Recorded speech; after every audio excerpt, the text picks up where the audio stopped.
자, 은행을 보겠습니다. 은행은 일반인들부터 수신행위를 합니다. 수신행위를 하면서 뭐 이자를 2% 주고 수신행위를 합니다.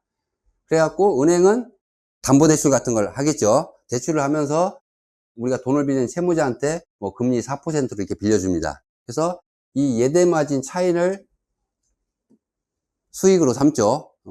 물론 또 은행은 있다가 자기가 수신을 갖다가 10억 했다고 해서 대출금리도 10억까지밖에 못 나가는 게 아니라 지급 준비율에 따라서 몇 배의 효과로 대출이 나갈 수가 있습니다. 자, 요게 은행의 수익이 기본 원리입니다. 자, 우리 MPL은 어떤 원리냐면, 우리 MPL 법인은 우리가 부실채권을 사옵니다. 부실채권을 사올 때 보면 이 MPL 부실채권이 연체이자 금리가 얼마냐가 중요해요. 예, 그래서 만약에 연체이자 금리가 15%짜리 사왔다 했을 때 우리가 MPL 대부분 이 채권을 사오면은 우리가 다 현금 주고 사오는 게 아니고요, 질권대출이란 걸 받습니다. 그래서 질권대출은 MPL 대부법인 같은 경우는 저축은행이라든지 캐피탈 회사에서 우리가 질권대출을 해줍니다. 자, 질권대출이라는 것이 뭐냐? 우리가 부동산을 이용해서 여러분이 아파트나 뭐 공장이나 땅을 갖고 있어서 대출 받으면 우리가 보통 그걸 갖다가 부동산을 이용해서 대출 받는 걸 근저당권 대출이라고 해요. 근저당권이란 권리를 사오는 거예요. 그래서 권리나 동산을 이용해서 대출을 받는 걸 질권대출이라고 해요. 우리 민법에 보면은 근저당권이 있고 질권이 있습니다. 그래서 우리가 사오는 것은 MPL 채권은 채권이라는 이 권리를, 채권이라는 권리를 사오기 때문에 이 채권을 갖다가 담보로 대출 받는 걸 갖다 질권대출이라고 합니다. 그래서 이 질권대출은 시중은행은 해주지 않고 있고요, 지금 저축은행이나 캐피탈사들이 주로 해주고 있습니다. 그래서 질권대출 금리는 평균 6% 정도입니다. 요새는 금리가 좀 비정상적으로 올라서 질권대출 금리가 한 9.5%까지 올라가던데요. 평소 때는 다시 이제 정상화되면은 6% 정도 됩니다. 그래서 요렇게 우리가 사온 채권에 내가 받을 수 있는 금리가 15%짜리를 사왔다고 했을 때 내가 대출 금리가 6%니까 이 차액이 MPL 채권을 사온 대부법인이 갖는 수익입니다.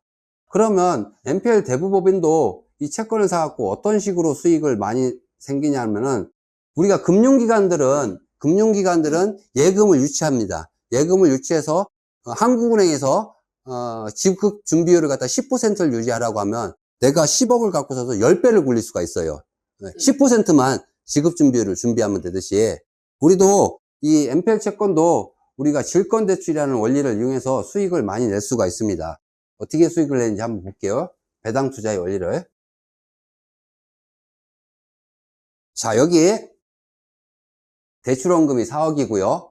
채권 채굴이 4억 8천이고 정상이자 금리가 12%입니다. 따라서 연체이자는 플러스 3%니까 15%가 되겠죠. 자, 이 MPL 채권은 4억 주고 사왔습니다. 4억 주고 사왔고요. 그 다음에 질권대출을 일단 처음에 사례는 여러분들 이해하기 쉽게 75%만 받는 거로 가정을 했습니다. 3억 원을 갖다 받았어요. 3억 원을 질권대출 받았으니까 75%를 받은 겁니다. 질권대출 금리는 6%입니다. 자, 그러면 어떻게 되냐? 우리가 총 채권을 사온 가격은 4억이죠. 4억을 이제 1억씩로 나눠볼게요. 1억, 1억, 1억, 1억. 총 4억이 되시죠. 근데 요 3억을 질권대출 받으니까 요 세 덩어리는 질권대출을 받은 거예요. 그 다음에 내 1억은 내가 현금을 투자한 거고요. 자, 그러면 우리가 이 연체금리는 15%고 질권대출 금리는 6%짜리 질권대출을 3억을 받은 거잖아요. 따라서 여기 요 1억에 대해서는 15 빼기 6 하면은 9%를 요 1억은 공짜로 먹는 거예요. 질권대출이라는 레버리지를 익혀서. 여기도 또 9%, 여기도 9%. 물론 이제 내가 들어간 건 돈 다 냈으니까 요건 15%. 자, 그러면 어떻게 되는 거냐?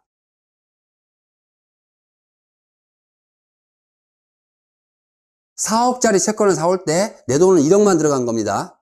4분의 1만 들어간 거예요. 그러면 나는 1억을 투자해 갖고 9% 공짜로 하나 먹었고요. 또 하나 9% 또 하나 먹고 또 9% 요거 3억 질권대출 받았잖아요. 9% 먹고 내 돈 15 들어간 거는 1억은 15%. 그러면 42%가 나옵니다. 총 수익이. 내가 4억짜리 채권을 사올 때 내 돈 1억을 넣고 수익률이 42% 나오는 거예요. 예. 물론 이제 여기는 제가 딴 거 다 안 잡아놨기 때문에 여기다가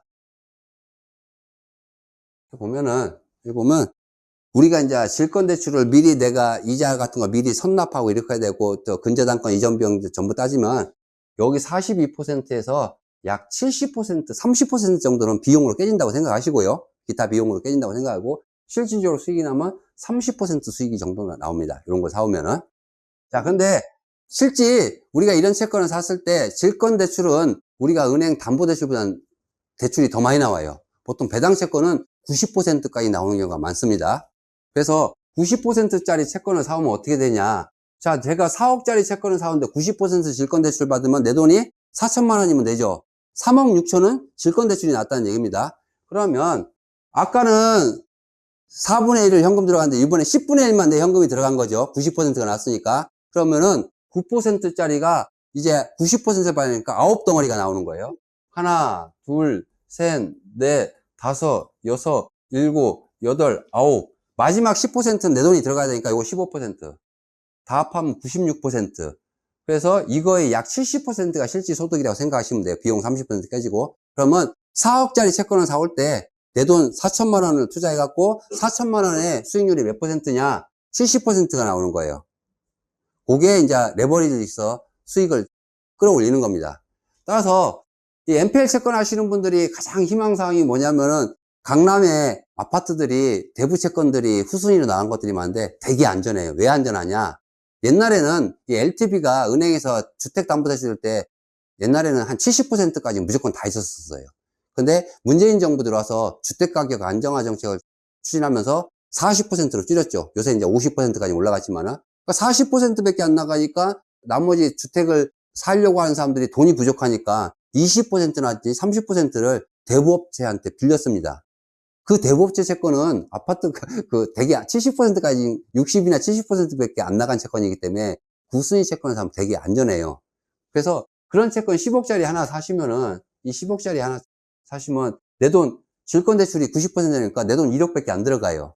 이걸 1억에 70% 나오면 7천만 원의 수익이 생겨요. 이런 채권 하나 딱 하나 사면은 1년에 이 10억짜리 채권 하나 딱 사시면 내 돈 1억 들어가고 7천만 원을 벌 수 있어요.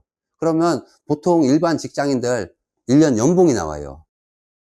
그러니까 이 사람들이 NPL 대부분을 차려서 전문적으로 채권을 사려고 하시는 분들은 사실 이제 자기가 1년에 똘똘한 채권 뭐 한두 개씩만 사시면 이제 하나 사시면 1년 연봉 나오고 또 하나 더 사시면은 이제 그 수익이 되시는 거고. 그래서 요런 레버리지, 그 질권대출이라는 레버리지를 최대한 이용하시면은 자기 투자금 대비 수익률이 한 70% 나옵니다.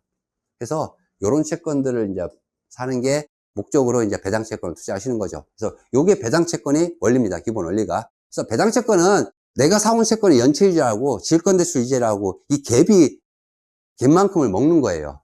그래서 자기가 5억을 갖고 있으면은 채권을 5억 원어치만 살 수 있는 게 아니고 질권대출을 잘 이용하면 10배까지 살 수가 있어요. 그럼 50억까지 살 수가 있습니다. 그리고 우리 대부업, 금감원 대부업법에는 자기 자본금의 10배까지 살 수 있어요.